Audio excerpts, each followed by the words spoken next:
20 दिन से 2 लश्कर के टेररिस्ट जंगल जंगल घूम रहे थे, हमें 20-25 किलोमीटर में परेशान कर रखा था। बहुत मशक्कत करी और उसके बाद जब वो मिले, सालों ने निकलने से मना कर दिया। तो आप जानते हो हमने क्या किया उनके साथ? पूरा सीरियस डिस्कशन चल रहा था, माहौल बहुत टेंस था। पूरा मैप लेके एक एक गली, मोहल्ले, घर वो सब आइडेंटिफाई करके हमने एक पूरी टाइमलाइन और स्टोरी लाइन बनाई। वो दोनों टेररिस्ट घर के अंदर, पर वो वेल ट्रेन्ड और उनके पास बहुत सारा एमुनिशन था। वो लगातार हमारे ऊपर फायर करते रहे, हमने भी बहुत फायर करने की कोशिश की, लेकिन वो बार बार बोल्डर्स के पीछे और पक्की दीवारों के पीछे छुप जाते थे और हमारी गोलियों से बच रहे थे। कोई बात नहीं, उसके बाद हमने डिसाइड किया कि क्या करें। कमांडिंग ऑफिसर आए, उन्होंने मुझे पीछे बुलाया। मैं अपने कॉर्डन से पीछे कमांडिंग ऑफिसर के पास गया और उन्होंने पूछा, so what's the plan now?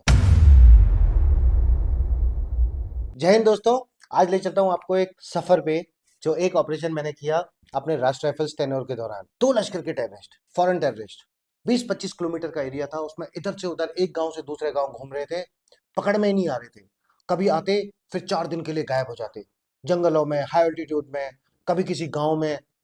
बड़ा परेशान कर रखा था। जो भी इंफॉर्मेशन मिलती, बिट्स एंड फ्रेगमेंट्स में मिलती, कोई भी एक्शनेबल इंट नहीं मिलती। सारे कंपनी कमांडर्स लगे हुए थे, पूरी बटालियन इन्वॉल्व थी। और फिर एक दिन एक लेडी का फोन आया, उसने कहा कि कल रात को 2 टेररिस्ट उसके घर आए।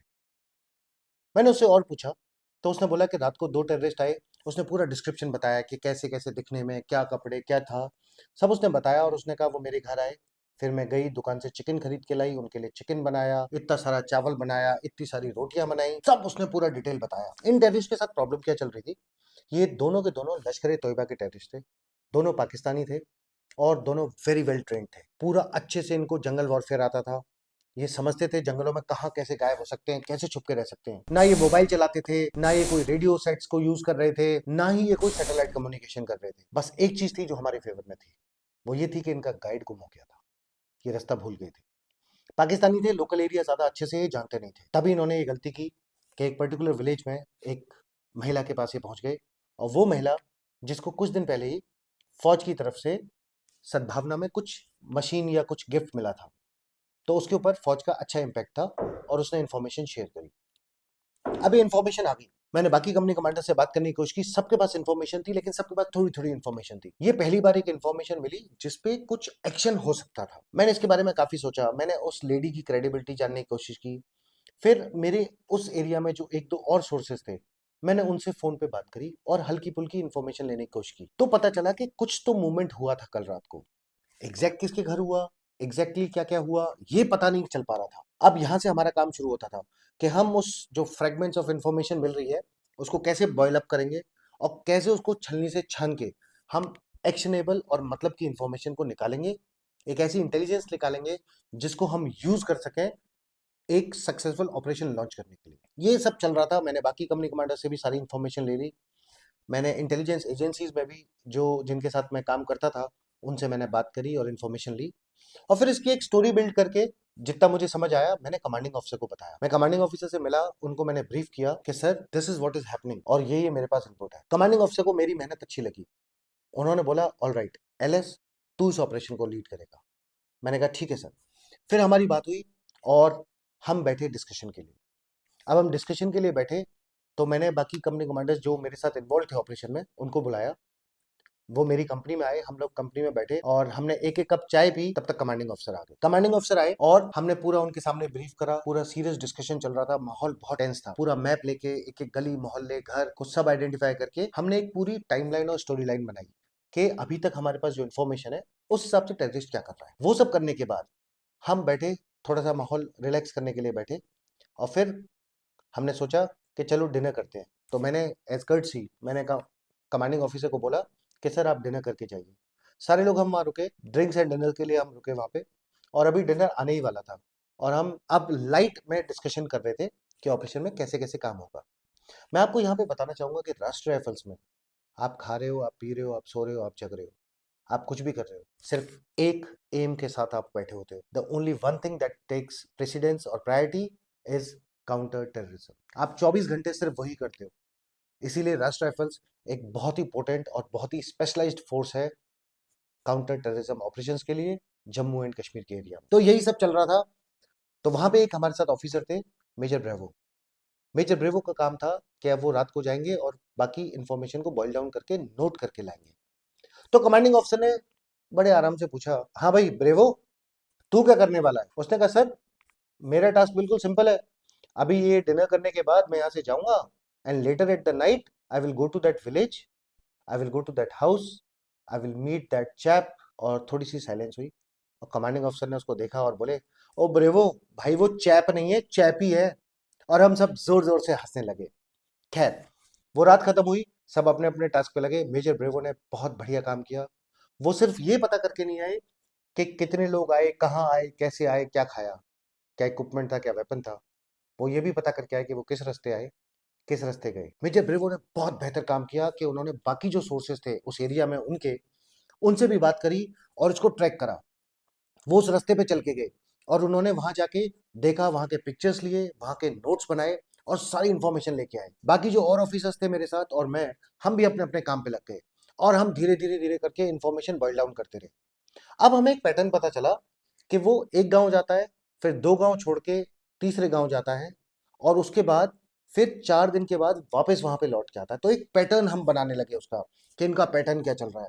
वो पैटर्न थोड़ा थोड़ा समझ में आने लगा और उस टाइम पे सारे एरिया में हमने अपने सोर्सेज को एक्टिवेट करा हुआ था। अब क्या होता है, धीरे धीरे स्टोरी आगे बढ़ती है, हम उनको चेस कर रहे हैं। तो एक टीम हमारी वो टेररिस्ट को चेस कर रही है, हमारी दो डिफरेंट टीम्स वो अलग अलग जगह पे डेली एम्बुशेस लगा रहे थे, अलग अलग चेंज करके कि जो जो जितनी जितनी इंफॉर्मेशन हमारे पास आ रही है, जैसे जैसे हम उनका एक रूट प्लान बना पा रहे हैं, उस हिसाब से हमने एम्बुशेस लगाने शुरू कर दिए कि जब तक फाइनल इंफॉर्मेशन आएगी तब तक भी वेट नहीं करना है।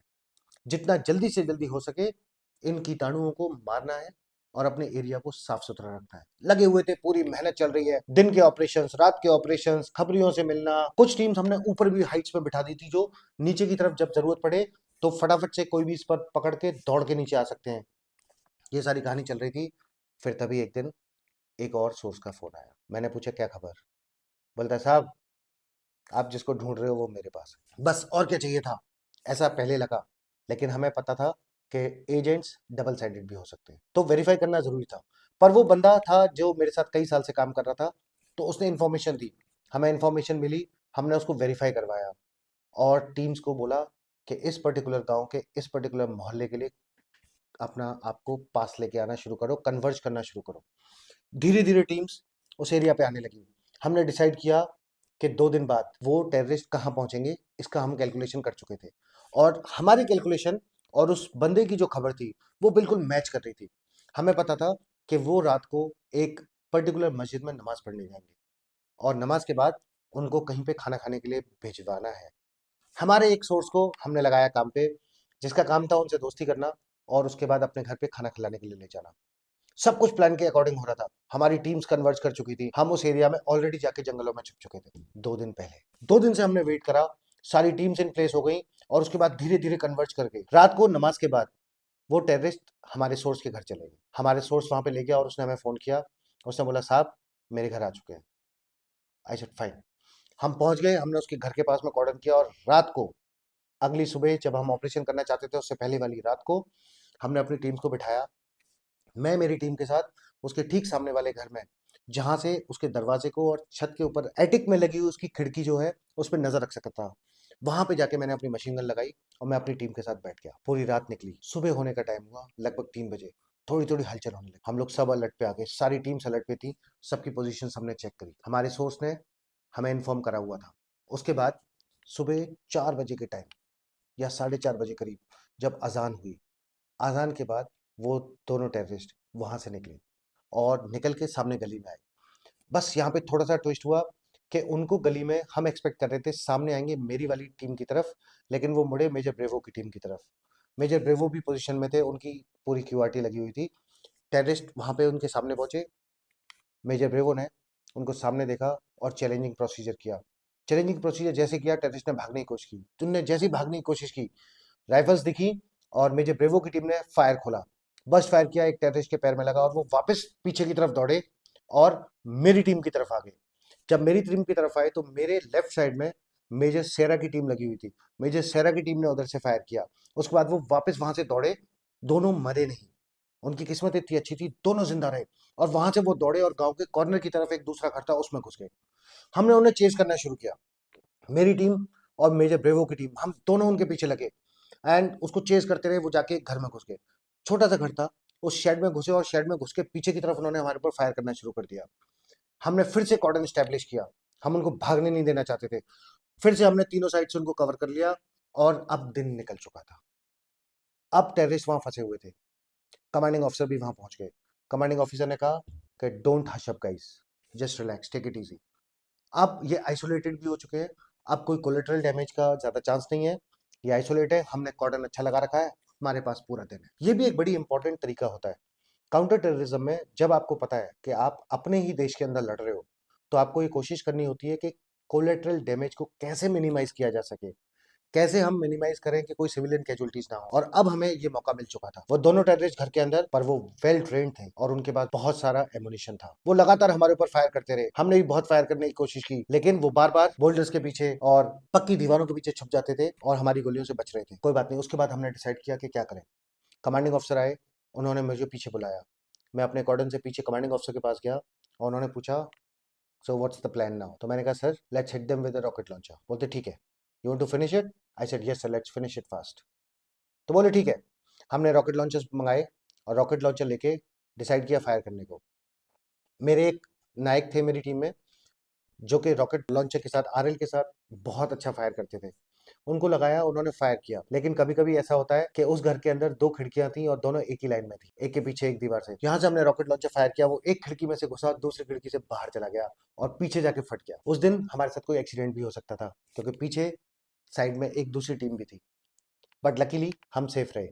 अब लगा कि रॉकेट लॉन्चर से काम नहीं चल रहा, इस घर की दीवारें उतनी स्ट्रांग नहीं है जितनी हमने सोची थी।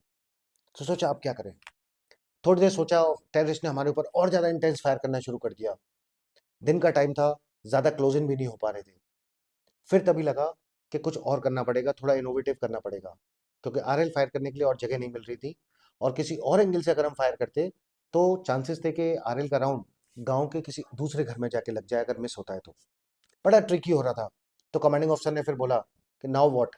उन्होंने थोड़ा सा स्माइल किया और स्माइल करके बोला कि जिस ऑपरेशन को तुम बहुत इजी समझ रहे थे, ये तो थोड़ा टफ निकल रहा है। अब मेरी भी थोड़ी सी ईगो प्रॉब्लम हो गई कि मेरा इतना सारा काउंटर टेररिज्म का एक्सपीरियंस कुछ काम नहीं आ पा रहा। तो मैंने कमांडिंग ऑफिसर को बोला कि sir let's launch Molotov cocktail. Commanding officer बोले, are you sure? I said yes sir.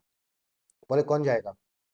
Molotov cocktail डालने के लिए आपको क्रॉल करके या छुप के उस टारगेट एरिया तक पास पहुंचना पड़ता है और फिर वहां से जाके आप मोलोटोव कॉकटेल को लाइट अप करके अंदर फेंकते हो। मैंने कहा सर आई विल गो। बोले ठीक है।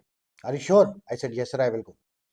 उसके बाद हमने मोलोटोव कॉकटेल बनाया और फटाफट से वहां पे रेडी किया और मैं आगे क्रॉल करके जाने लगा। मैं जाने लगा और मेरे साथ एक इंजीनियर्स के जेसीओ थे जो मेरे साथ चलने लगे। हम दोनों आगे गए, आगे जाके वहां पे क्रॉल करके पास पहुंचे और जो इंजीनियर्स के जेसीओ थे उन्होंने मोलोटोव कॉकटेल मुझसे लिया और लास्ट के थोड़ा सा कुछ मीटर पहले वो बोले कि साहब मैं जाऊंगा। और हमारे बीच में ये थोड़ा सा आई कांटेक्ट हुआ और उन्होंने मेरे हाथ से मोलोटोव कॉकटेल लिया, लेटअप किया, फटाफट से एक रोल मारा आगे और एक खिड़की से सीधा उस घर के अंदर। उसके बाद बैक रोल किया और टेररिस्ट ने हमारे ऊपर फायर करना शुरू किया। तभी बूम, मोलोटोव कॉकटेल फटता है और उस घर में आग लग जाती है। लेकिन वो टेररिस्ट बाहर निकलने को तैयार नहीं, फिर भी फायर करते रहे। हमने उनको बोला हथियार फेंक दो, बाहर आ जाओ। वो बाहर निकलने को तैयार नहीं। अब जैसी प्रभु की इच्छा, उन्होंने बाहर निकलने से मना किया तो अग्निदेव ने उनको वहीं भस्म कर दिया। एंड ऑपरेशन खत्म होने के बाद उस डेबरी में से हमें मिले दो पाकिस्तानी लश्कर ए तोयबा के टेररिस्ट के चार्ड बॉडीज, जो फिर हमने बाकी प्रोसेस किया। और इस तरीके से ये एक ऑपरेशन कितनी मुश्किल से इंफॉर्मेशन लेके और टैप करने के बावजूद टेररिस्ट भागे और उनको चेज किया, एक हॉट परस्यू करने के बाद उनको एक जगह पे लाके और न्यूट्रलाइज किया। तो ऐसी और स्टोरीज के लिए बने रहो मेरे साथ। I hope you enjoyed it. Until next time, जय हिंद, जय भारत।